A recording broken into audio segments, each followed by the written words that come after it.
स्वागत आहे आमच्या YouTube चॅनलवर। तर राज्यातील महिलांचं जे आहे सरकारकडून फसवणूक केल्याचा आरोप महिला वर्गाकडून केला जात आहे। या मागचे दोन कारण मी तुम्हाला सांगणार आहे। सर्वात महत्त्वाचं कारण विधानसभा निवडणुकीपूर्वी राज्यातील महिलांना 2100 रुपये केला जाईल असं घोषणा जे आहे एकनाथ शिंदे यांनी सांगितलेलं होतं। आता जे सांगितलं जात आहे की हा जो जाहीरनामा आहे तो 5 वर्षाचा आहे। आम्ही 5 वर्षांमध्ये कधीही नंतर जे आहे आम्ही जी घोषणा आहे महिलांना 2100 रुपये देऊ याची घोषणा करू शकतो।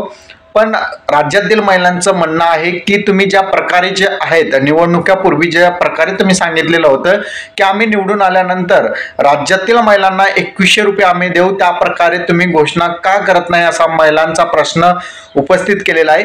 मला एकच विचारायचं आहे राज्य सरकारला की राज्यातील महिलांनी तुम्हाला जे आशेने जे आहेत मतदान केलेलं आहे, इतर कोणत्याही पक्षाला मतदान न करतात फक्त भाजप, शिवसेना आणि अजित पवारांचं राष्ट्रवादी काँग्रेस अशा तिन्ही पक्षाला भरून या ठिकाणी मतदान केलेलं होतं।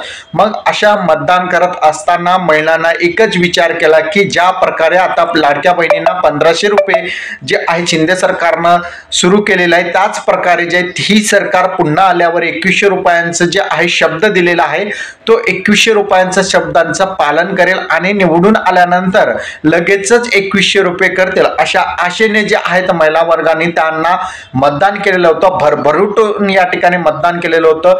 या ठिकाणी महाराष्ट्राच्या इतिहासामध्ये आपण बघितलं तर असं मतदान महिलांनी कधीच केलेला नव्हता, पण या निवडणुकीमध्ये महिलांनी मतदान केलं। तरी पण या मतदानाचा फळ महिलांना अद्यापपर्यंत मिळालेला नाही। महिलांना 2100 रुपये सांगण्यात आलेलं होतं, पण अद्यापपर्यंत राज्य सरकारनं 2100 रुपयांची घोषणा केलेली नाही। राज्य सरकार म्हणतोय की आम्ही वेळ आल्यावर या ठिकाणी 2100 रुपयांची घोषणा करू, पण कधी करू याची आम्ही स्पष्टता देणार नाही। कधी महिलांना 2100 रुपये त्यांच्या खात्यामध्ये जमा करण्याची घोषणा जी आहे आम्ही करू याबाबत कोणतीही स्पष्टता आणि या ठिकाणी राज्य सरकारनं दिलेली नाही।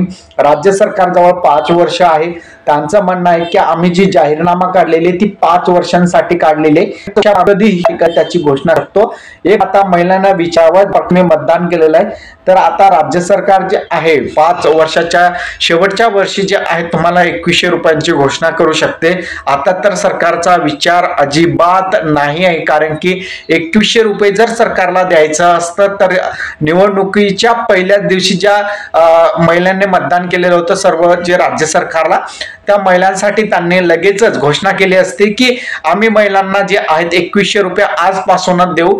तर त्याबाबत कोणती या ठिकाणी घोषणा करण्यात आलेली नाही। महिलांना आता फक्त 1500 रुपये ज्या प्रकारे चालू आहेत त्याच प्रकारे चालू राहतील आणि येणाऱ्या काळामध्ये आता 5 वर्ष आहेत, त्या 5 वर्षांमध्ये शेवटच्या वर्षी त्यांची घोषणा असू शकते, कारण की त्यांचा विचार अजिबात नाही। तर आता बघितलं तर राज्यातील महिलांना फक्त सध्या 1500 रुपयांचाच हप्ता मिळणे चालू आहे। एकीकडे राज्यातील महिलांना फेब्रुवारी आणि मार्चचा महिन्याचा हप्ता एकत्रित दिल्या जाण्याची घोषणा करण्यात आली आणि त्याच प्रकारे फक्त फेब्रुवारी महिन्याचा हप्ता त्यांना देण्यात आलेला आहे। मार्चचा हप्ता अद्यापपर्यंत महिलांच्या खात्यामध्ये जमा सुद्धा करण्यात आलेला नाही। बघू शकता तुम्ही, राज्य सरकार फक्त या ठिकाणी जी घोषणा करतोय त्याची अंमलबजावणी जी आहे उशिरा होताना आपल्याला पाहायला मिळत आहे। तर अशा प्रकारचा आजचा आपला हा महत्त्वपूर्ण अपडेट होता। राज्यातील महिलांना जागरूक करण्याचा आपण प्रयत्न करीत आहोत। हा व्हिडिओ तुम्हाला कसा वाटला कमेंटमध्ये सांगा। चॅनलवर नवीन असाल चॅनलला सबस्क्राईब करा। धन्यवाद।